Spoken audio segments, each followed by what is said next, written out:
You're watching the Batter Fans Network. Brandon, the fish are back.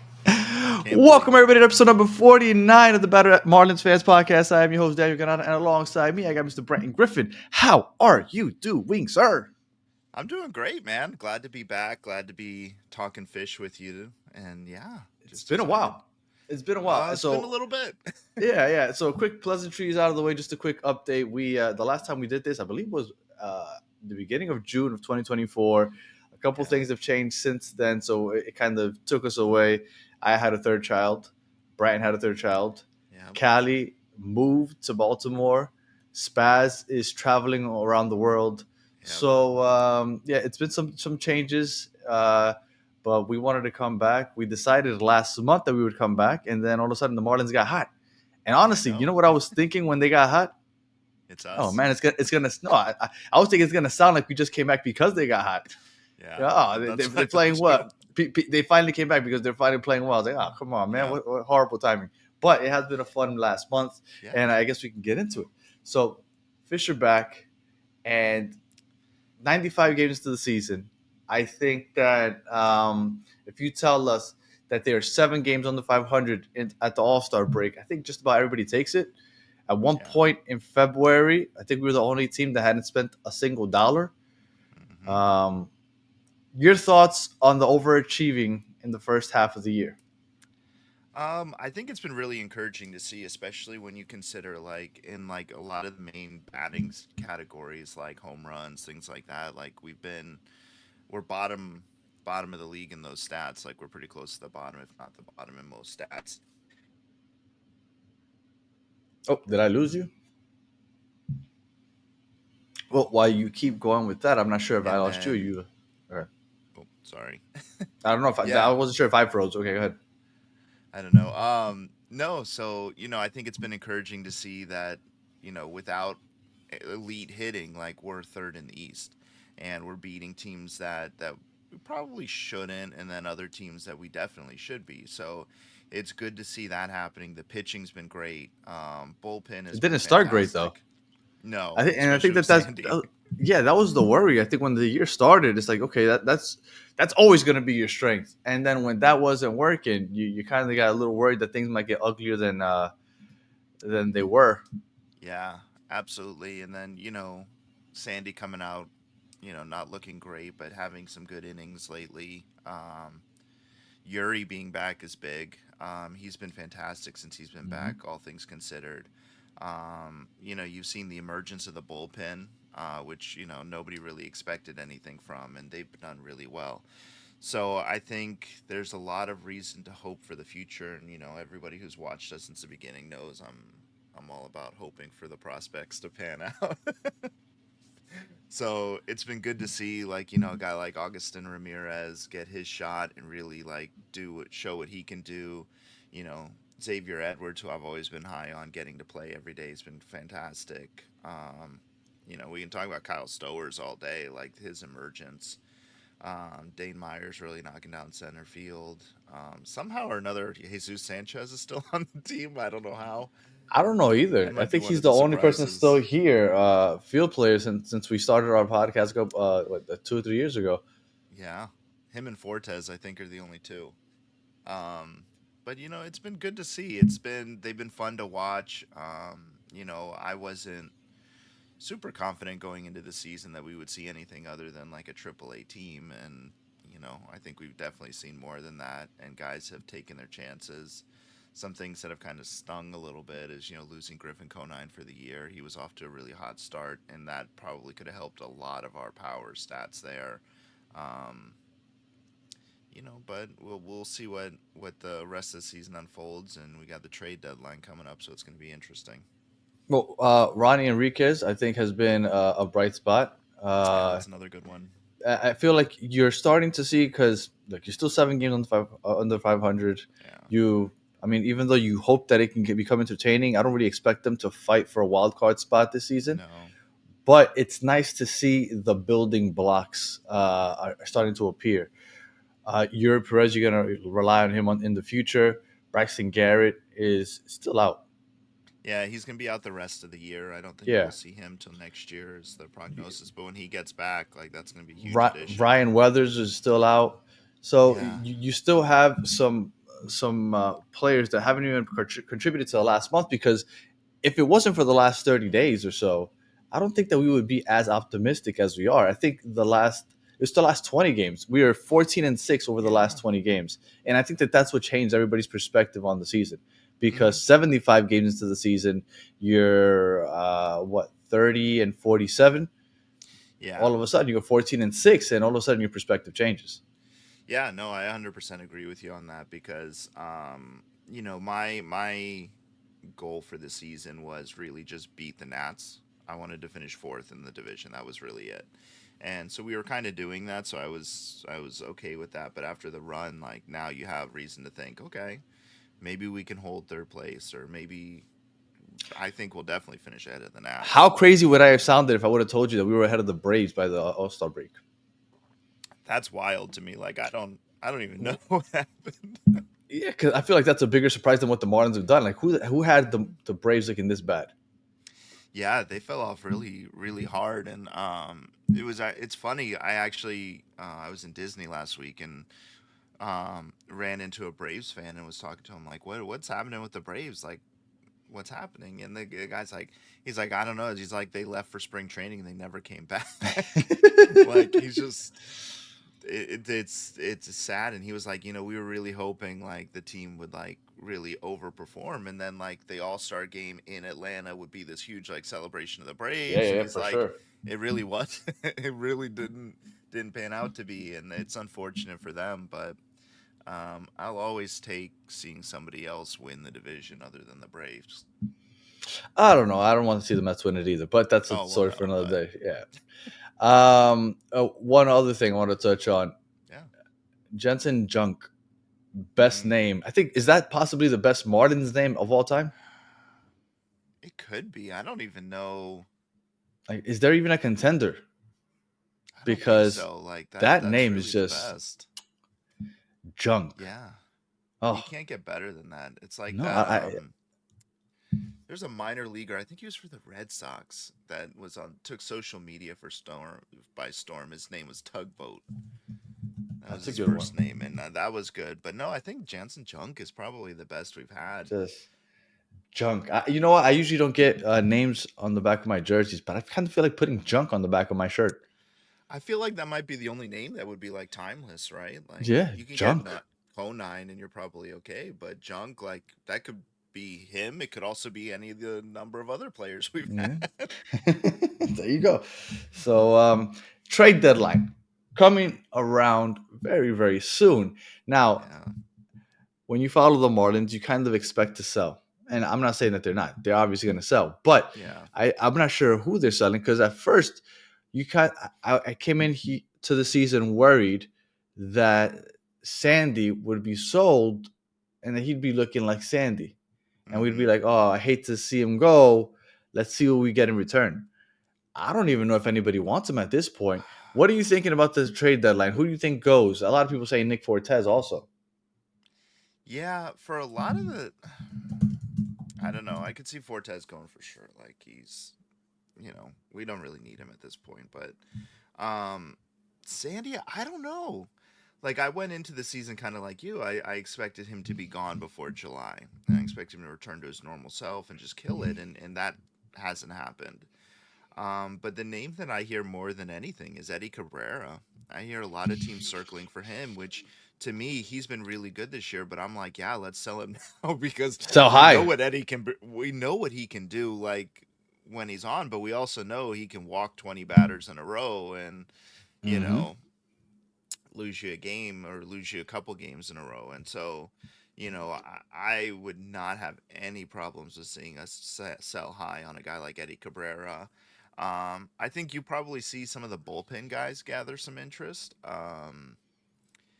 But I don't think from like a position player, I don't expect any position players to go because I don't think that there are any that could really outside of Fortes, but like I don't see anybody else who could like plug into a team and help them win this year. It'd be nice if we could include Jesus Sanchez in some of these trades and get him off the books, but I mean, I Um, feel like that I don't know how he's we made say it this that far. every year. Yeah, I don't yeah, I don't know. know how he's made it this far. He's got Uh, intimidating pictures on somebody or something. I don't yeah, know. something. Edward Cabrera, he is our biggest chip at the moment, Hmm. but because of the way that he's performed this season, but because he just randomly Marlins like got injured or Yeah. felt discomfort in his elbow after getting belted his last outing. I'm assuming that kind of drops the value just a little bit because there has to be some trepidation in pulling the trigger or giving a lot for him. And my understanding is that they're asking a lot for Sandy also, Hmm. which I mean, I don't know. I mean, I guess you hope that he could turn it around in the second half of the season if you don't get anything, but you can't be asking too much for Sandy at the moment with what he showed. Yeah, I don't.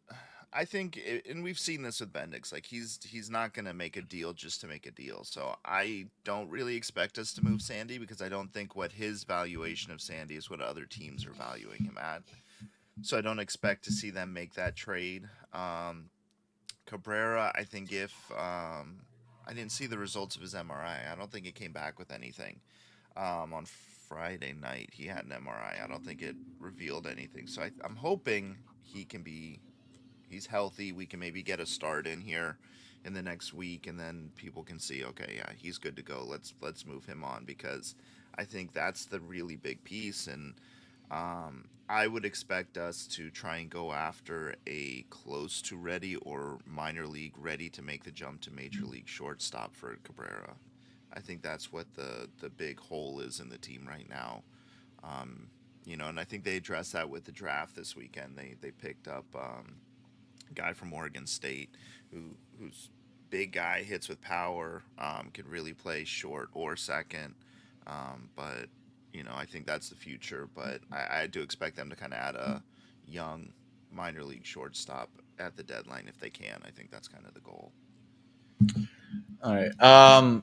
Second half of the year. We're 95 games in, so we got 67 games to go.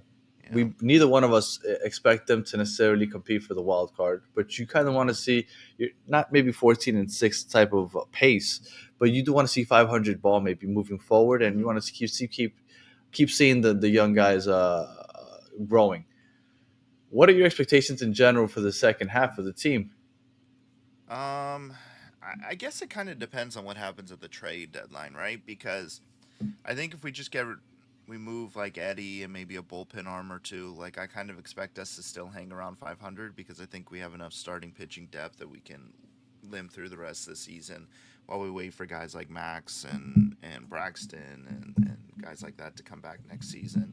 So I do think we can probably play around 500 ball, but if we get offers for Sandy that are acceptable, Eddie's gone. I think we could definitely see us just kind of tail off the rest of the season, which I'm okay with as long as the young guys are playing. Like you said, we're getting um, we're getting good innings into Yuri. Like he's showing some good promise there, and we're just getting these guys at bats, and we're seeing guys continue to improve. Like one of the things I'd like to continue to see, and he's done a fantastic job with Augustin Ramirez, is he's done fantastic at the plate, but I think his catching behind the plate needs some Yeah, work, no, and he's I'd like to see him get a lot more game time there just to polish up and get the experience under his belt. And I think you could probably say that for a lot of guys. Um, I I would I I'd hate to see Sandy go or even Eddie to an extent because I do like him when he's on. But I really want us to go out and get like our future shortstop because Otto Lopez has done a fantastic job there, but he's not the answer going forward. And I'd like to see us try and acquire that person at the deadline now and give them a lot of game time for the end of the season. So my outlook's more developmental than it is like really competing for anything. But I do think we can absolutely finish fourth in the division, and the Braves I don't think they're going to recover. no, neither do I. I think we might be able to finish if we can hold on to third and finish third in the East this year. I think that's a win. That's a big win for the season.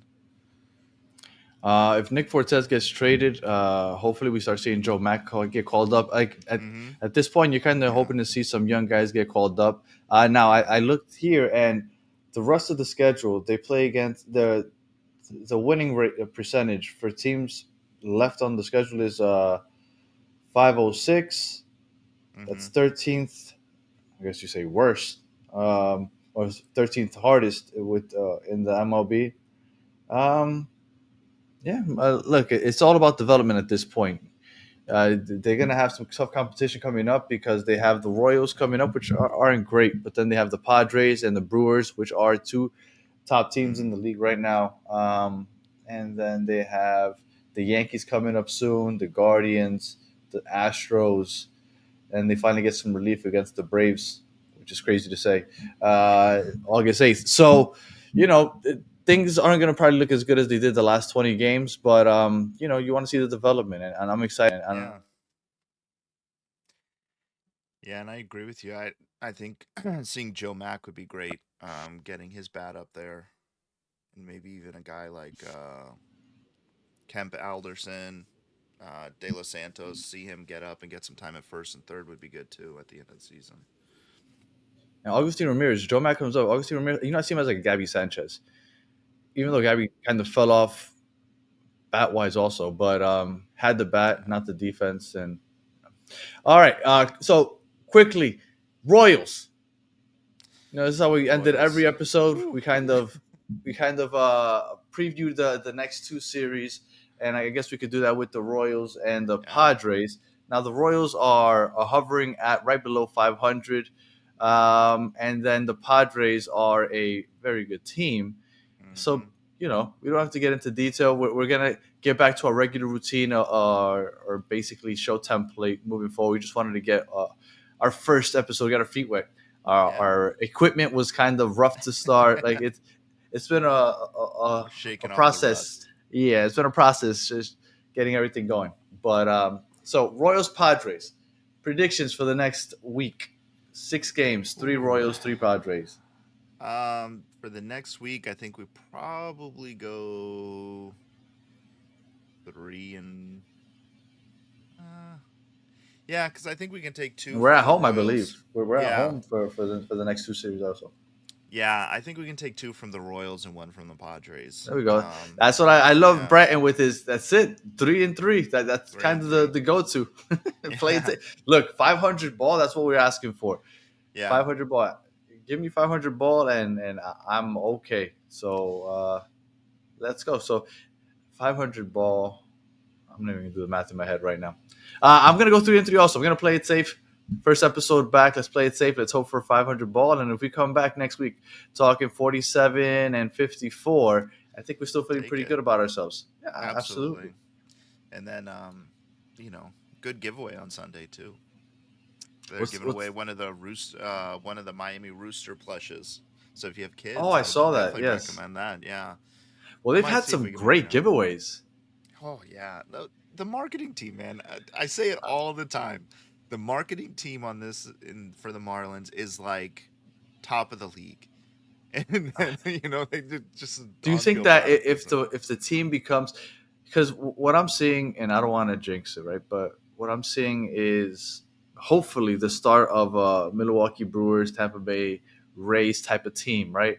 Okay, Hmm. we know we're not gonna spend money, but maybe we can figure out how to be competitive year in year out. But if you Yeah. become a competitive team, does the marketing team take a step back? It's like, okay, we don't have to spend all this money on these giveaways because we finally have some people showing up. I don't think so, and the reason is just because there's so much competition in the market, like other teams stepping it up and stuff. Yeah. And now like where you used to be able to rely on, like kind of your spring and summer attendance, like the Panthers are now taking a lot of that because obviously they're the Hmm. Panthers, Yep. and you've always got the Heat are always going to draw. You've got the Dolphins, which that season doesn't really overlap a whole lot, but when you got You got the Enter other Miami right down preseason the game, street next year. yeah, that's gonna be the other thing is you're gonna have Messi knocking on the door. So I Right think the next door. marketing team will always have to do that until the team sells and an owner wants to spend. But I think the marketing team will always be there. They They, always do a fantastic job. they have a really cool X Men jersey that they're going to be giving away. They had the Yeah, SpongeBob earlier, the Flanagan's night. They had yeah, the Guajaveras. They've done yeah. some really fun stuff. The Jim Leland bobblehead was awesome Oh, too. I and know you it saw looked like that. a card. Yeah, Yeah, that was really cool. That was yeah. really cool also. And they also did a great job. Well, you don't live in Miami. I don't know if they did it up north, but they were every student in Miami Dade got a free ticket for the summer. Oh no, they didn't do that. But I will say this: is I coached my son's t-ball team this spring, and they gave the league every player in the league got two tickets Okay, to a game over the summer. So, okay, that's basically what they um, did here. Yeah, yeah, it was cool, and it was my kids on my team loved it, and I think they all went like immediately. yeah. No, we still holding on to ours. We still have to use them because I don't know. I don't know. Hope it doesn't expire at the end of July because that means we only have these next two series to use. Because after these next two series, the next home series is the Yankee series, Well, and I and know you know you're that's going always to that, right? I'd like to. That Sunday game is Jack McKeon bobblehead. Fits in with your shirt there. Yeah, man. This is the feeling over the last 30 days. I feel. Yeah, I think Yeah, so too. it's been a fun run. Hey, Kyle Stowers, 9 home runs over the last 30 days. He was batting like almost 350. Yeah, Uh, that Ken doll is really blowing up. I really enjoy watching him. yeah, and oh man, I loved the The Orioles swing off. series was Oh, yeah, fantastic. yeah, yeah, yeah, yeah. Yeah, the what an exclamation point to the end of the first half of the season. 3 home runs against I know. the team that traded you away. Well, Trevor Yeah, Rogers has, has, and has gotten better though. yeah, yeah. Trev's done really good there. Yeah. When he's been healthy, like, cause he just came back from injury, but it was nice to see us shell him just because I was like a little still jaded by that one. Like Yeah. it made me feel good to see Jazz struggle in the home run derby a little bit because Oh, I was that like, was if he that had a was Marlins hat, bad. he would have hit three more. That was really bad. But I don't know why he. When I saw that he I don't know why participated, I he was like, did it. why? Because he's dying to be a home run hitter. I don't know. It's like when Yeah, he plays. I mean, what's the point? Let's not get into that, I guess. But it's he's just so. Sometimes he can be so frustrating sometimes I think because he he just swings for the fences. he craves the spotlight too, and I think he's Yes. struggling with that in the New York because he's not the center of attention like he was here. Oh no, not even close. And he really thought that he was gonna have a Ken Griffey type of performance because, right, those are the if you're not a power like if it's all about the swing, you think Ken Griffey, and I think that he Yeah, really thought that he was gonna be that guy, and no, poor you're guy. not that guy. That was pretty bad. All right, so great to be back, Brandon. Yeah, We'll be back again next week, hopefully talking about 47 and 54 record. And again, uh, look out for we had a little debate about our Marlins all-time teams. And we're yeah. going to be dropping that in a couple of days also. So make sure that you look out for that because I wish there was a way to kind of just put my team against your team and see who wins. That would be cool. Because I definitely think, yeah, there's a lot of controversy on my team for sure. I picked a couple people that I don't think most people thought of, Yeah. All right. but So that's we'll the fun. make sure that you look out for that, and again, we'll be back next week. So if you're Yep. listening on audio, appreciate you listening all the way to the end. 5 stars, a comment, please, and if you're watching on YouTube, please like and subscribe. And we'll be back next week. So until the next one, have a good one.